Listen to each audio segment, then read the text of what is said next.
Bonjour à tous, bienvenue pour une nouvelle vidéo de 33 Golf Lab. Aujourd'hui, je vais vous présenter les Uno de KZG, qui ont été lancés en 2025, je crois, que j'ai reçu, en tout cas pour le faire 7, démo, que j'ai reçu la semaine dernière, en provenance de Californie, les Uno, qui sont donc une nouvelle ligne, un nouveau concept de fer et wedge, on va le voir, à taille constante.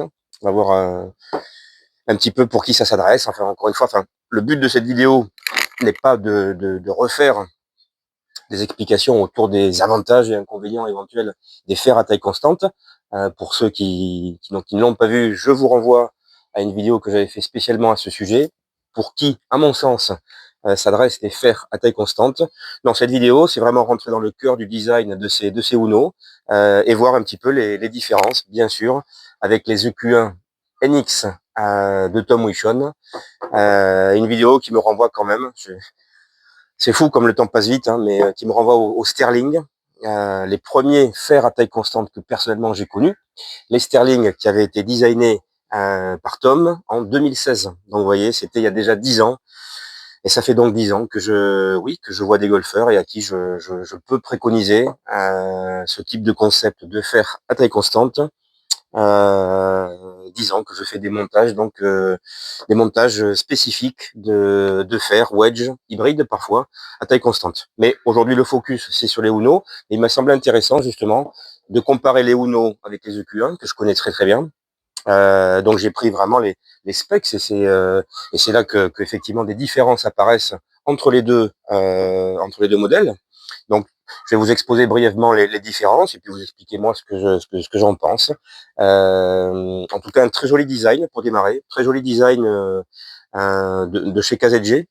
C'est vraiment une deep cavity, donc on voit tout de suite quand même, pour le dire, pour le focus, on voit tout de suite quand même que ça s'adresse à des golfeurs cherchant beaucoup de tolérance. On n'est pas du tout dans des lames, qui était l'esprit d'ailleurs. Les Sterling étaient des têtes relativement compactes. Les EQ1 ensuite ont employé la technique du hollow body, un peu plus de tolérance. Et là, avec KZG, on va vers encore plus de tolérance, je pense. Et on le voit quand on regarde les chiffres designés par KZG. La première chose que j'ai regardée, qui m'intéressait, parce que c'est un des cœurs du sujet, c'est le poids des têtes. Et d'ailleurs, à ce propos, il y a des golfeurs à nouveau, parfois, qui me posent la question, Arnaud, est-ce que je peux faire une série de fers à taille constante avec mes clubs actuels? Réponse non. Réponse non, puisque bien évidemment, tout le concept de fer à taille constante repose sur le fait que toutes les têtes pèsent exactement le même poids. Les shafts pèsent le même poids, les grippes, la longueur est identique, tout est identique, sauf bien sûr les lofts, le bounce, on va le voir, et d'autres ingrédients. Mais le poids le poids des têtes est la variable clé qui permet de faire des fers à taille constante. Ici, c'est intéressant. Alors, les Sterling faisaient 274, les EQ1 font 275 grammes. Les Uno sont plus légères. Ce sont des têtes qui font 270 grammes, ce qui est en principe la moyenne de poids d'une tête de fer 7. Donc on peut en conclure que oui, pour KZG, on est plutôt, alors évidemment, soit dans l'idée de construire des séries de fer à longueur de fer 7, soit bien sûr, après on peut descendre, on peut légèrement augmenter. Tom à 275, on était plus, d'ailleurs il le dit sur son site, les EQ1, on est plus dans une logique de fer 8, fer 7, fer 6 maximum, sauf cas particulier.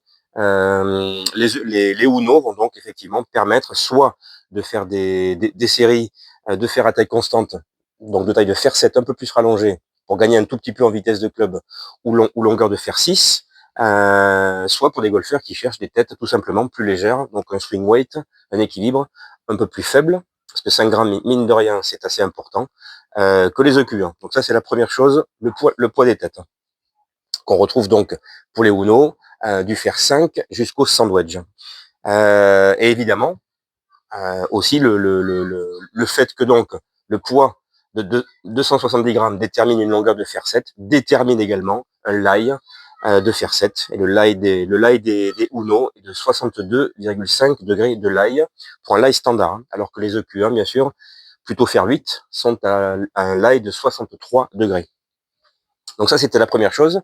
La deuxième, très importante, même si, comme pour les EQ1, ce sont des têtes avec des matériaux relativement doux, que l'on peut tordre de 2 voire 3 degrés en loft et en lie. Mais si on prend les lofts standards décidés par la marque californienne KZG et qu'on les compare à ceux designés par Tom Wichon, les EQ1, on s'aperçoit que KZG a choisi des lofts un peu plus ouverts, puisque on a, alors je vais pas tous vous les donner, hein, il y a en gros 1 degré d'écart. Hein, le Fer 5 Q1 démarre à 24, le Uno démarre à 25, puis 29, puis 33 pour le Fer 7, alors que le Q1 est à 32 degrés de loft sur le Fer 7. Et ensuite, les Uno ont fini à 47 degrés pour le pitching wedge, alors que les UQ1 sont à 45 degrés de loft. Et ensuite, on a effectivement là aussi une petite différence. Chez Tom, donc avec les EQ1, on peut ensuite choisir éventuellement de compléter sa série de fer avec 3 wedges, gap wedge, sand wedge ou lob wedge à 50, 55 et 60. Avec le pitch, donc Uno à 47, KZG a décidé de ne proposer que deux wedges complémentaires à 52 degrés de loft et 57. Donc les lofts, oui, ça c'est quand même une thématique très importante pour le choix, notamment en fitting, de jusqu'à quel club on s'arrête. Il y a des golfeurs qui auront intérêt à s'arrêter au fer 8, d'autres au fer 7, d'autres au fer 6, et d'autres, peu nombreux quand même, que j'ai pu croiser, peuvent aller jusqu'au fer 5, donc fer 5 à taille de fer 7 ou de fer 8. Et ça donc c'est le point commun entre KZG et Tom Wichon, la capacité pour moi en tant que clubmaker, de ne commander que les têtes qui vont convenir à ce golfeur. Et si ce golfeur, j'estime qu'il faut qu'il s'arrête au fer 7 et ensuite embraye sur des hybrides et des bois, il n'y aura aucun problème pour les commander. De la même façon, les wedges sont tout à fait en option. Mais il y a pas mal de golfeurs quand même qui sont revenus me voir suite à leur achat de fer à taille constante et m'ont demandé des gap wedge, des sand wedge, voire des lob wedge à taille constante également de fer 8 ou de fer 7. Le bounce aussi, si on regarde le bounce, c'est un ingrédient clé. J'avais fait une vidéo sur la notion importante, hein, selon moi, de semelles. Si on regarde les semelles respectives, EQ1, EQ1 et Uno, on a des semelles relativement similaires. En revanche, le bounce, c'est-à-dire effectivement le rebond des têtes, est là aussi plus important chez KZG. Je vous dirai peut-être après pourquoi, quelle est la thématique derrière, mais en tout cas, pour les EQ1, Tom a décidé d'un bounce constant, puisque sur les EQ1, on a un bounce constant de 5 degrés.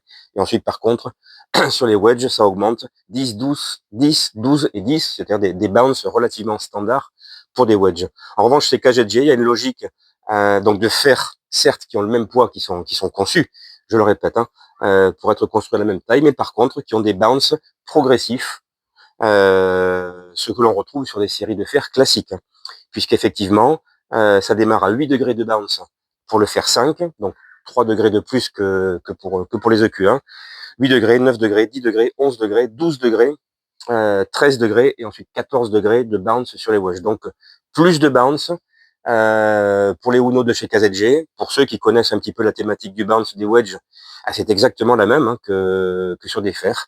Donc plus de bounce va convenir soit à des golfeurs qui jouent sur des terrains un peu plus gras, un peu plus humides, soit pour des golfeurs qui ont donc effectivement qui sont plutôt steep, j'en avais parlé sur le choix des semelles, plutôt steep, qui ont tendance à couper la balle, faire du fade ou du slice, et on le sait, avoir un peu plus de bounce permet de moins accrocher le sol, de moins s'enfoncer, de mieux rebondir, tout simplement. À nouveau, c'est la thématique du bounce. Ou pour des golfeurs aussi qui jouent sur des parcours avec du sable assez mou. Donc ces fers ou ces wedges Uno permettront de bien glisser sur ce sable. Ensuite, quand on regarde aussi les différences sur une notion qui, moi, m'a toujours intéressé sur les fers, c'est une des premières choses que personnellement je regarde, la notion d'offset. Là aussi, j'avais fait une vidéo entière consacrée à la notion d'offset, le fait qu'il y ait des fers à petit offset, à moyen offset, des fers avec plus d'offset.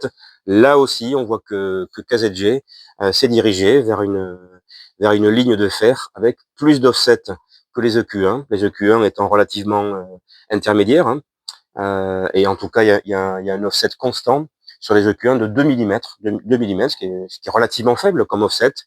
Les Uno, il y a plus d'offset, il y a clairement plus d'offset, et là aussi, comme pour le bounce, il y a une logique progressive sur l'offset, puisque effectivement, ça démarre à 3,6 mm d'offset sur le fer 5, et ensuite, plus on descend, plus on va donc sur les petits fers, et plus l'offset diminue pour arriver donc à 2 mm d'offset.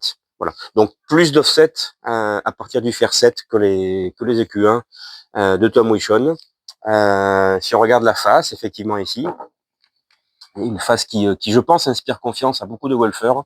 Ce design assez qu'on retrouve dans d'autres modèles, je vais pas les citer. Ce design ici sur au talon de la tête, qui met en confiance beaucoup de golfeurs qui ont tendance justement à taper au talon. Il y a une surface assez généreuse. Et pour la qualité, donc il y a un insert à l'intérieur, un insert en polymère noir. Vous n'allez pas le voir, c'est probablement à la vidéo, mais je me rapproche un petit peu. Euh, qui est là pour effectivement, pour non seulement positionner le centre de gravité, qui évolue, hein, là aussi chez KZG évidemment, comme pour les EQ1, le centre de gravité du fer 5 au pitch évolue par rapport aux trajectoires que l'on désire. Et l'insert à l'intérieur est là aussi pour un petit peu, comment dirais-je, en termes de sonorité à l'impact, d'adoucir un petit peu les contacts. Ce qui fait qu'on a donc je l'ai pas essayé, mais j'imagine des contacts de balle assez doux. Et puisque je parle de la face, donc c'est une face en métal S450B.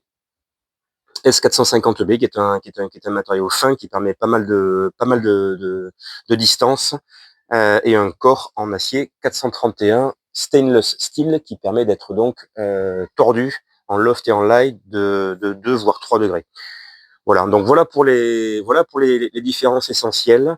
Je dirais que c'est surtout, pour conclure, hein, le match donc entre EQ1 et les Uno se situe au niveau des lofts surtout, se situe au niveau des poids, puisque ça c'est un ingrédient qu'on ne peut pas changer quand on est club maker. Quand j'ai 275 grammes sur la table, il faut que je fasse avec. Et 270. Je dirais que 270 quand même permet un petit peu plus de versatilité en termes de longueur de club désiré, puisque il est plus facile d'alourdir une tête de club que de l'alléger.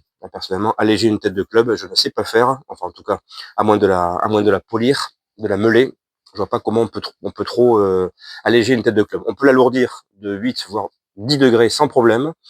Donc 270, ça me semble être un bon choix de la part de KZG. J'aime beaucoup le fait que les lofts n'ont pas été fermés. J'avais peur de ça quand KZG m'a écrit en me disant qu'ils allaient sortir des fers à taille constante. J'avais peur qu'ils rentrent dans cette bataille des lofts que je trouve ridicule. Et non, au contraire, on tombe sur des lofts tout à fait classiques avec un fer 7, vous voyez, à 33 degrés et un pitching wedge à 47 degrés. Donc ça, je trouve ça très bien. Que vous dire de plus? Ben voilà, je vais le monter, évidemment, faire essayer. C'est bien d'avoir un nouveau choix sur la table à proposer aux golfeurs. Donc une série, je l'ai déjà dit, mais je vais le répéter pour conclure, une série disponible du fer 5 jusqu'au pitching wedge avec gap wedge et lob wedge en option. Peut-être plus tard, y aura-t-il des hybrides ou non? C'est possible, comme l'a fait Tom avec ses hybrides EQ1. Voilà, donc je pense effectivement, par rapport à tous ces paramètres, que c'est sans être devin, hein, de toute façon il suffit d'aller sur le site de KZG pour le voir. Ce sont des têtes, c'est un concept donc de fer à taille constante qui se destine prioritairement à des débutants, à des mid handicapers comme ils disent, donc des index, je dirais jusqu'à 18. On retrouve un petit peu l'idée partagée par mon ami Nicolas Joachimides sur sa chaîne, il en a parlé. Nicolas qui estime lui aussi que beaucoup de golfeurs jusqu'à 18 ou 20 d'index seraient pas mal fités avec des fers à taille constante, sans que ça devienne une religion, sans l'imposer à qui que ce soit. C'est un concept quand même qui a fait ses preuves depuis 10 ans parce que c'est toujours sur la table. J'ai pas mal de golfeurs justement débutants, intermédiaires, qui me posent la question, même si moi je les dirige pas forcément là-dessus, qui me posent la question avant ou à la fin du fitting. Et Arnaud, au fait, que penses-tu de l'idée de faire à taille constante? Vous voyez, hein, après que le fitting se soit déroulé et qu'on ait trouvé le bon shaft, le bon grip, les bons lies, etc. Donc c'est une discussion qui est parfois intéressante, qui s'ouvre. Moi, je n'ai jamais forcé aucun golfeur à aller sur des fers à taille constante, mais je suis convaincu que ça peut être très bon, très bénéficiaire pour des golfeurs qui, à nouveau, si vous revoyez cette vidéo que j'avais faite, cherchent à se faciliter le golf, cherchent à se faciliter la posture, cherchent à apprendre plus vite les notions si compliquées de plan de swing, de release, etc., en fonction de la longueur des fers qui évolue beaucoup, on le sait, entre ne serait-ce qu'entre un fer 6, entre un fer 6 et un pitching wedge. Voilà. Donc voilà pour ces Uno. Si vous avez des questions, bien sûr, n'hésitez pas, je suis là pour y répondre. De toute façon, là, je vais avoir pendant ce mois au moins 2 ou 3 fittings de golfeurs qui m'ont interpellé sur cette notion de fer à taille constante. Donc ça sera l'occasion de les faire essayer et de voir en direct leur ressenti. Merci et à très bientôt pour une prochaine vidéo.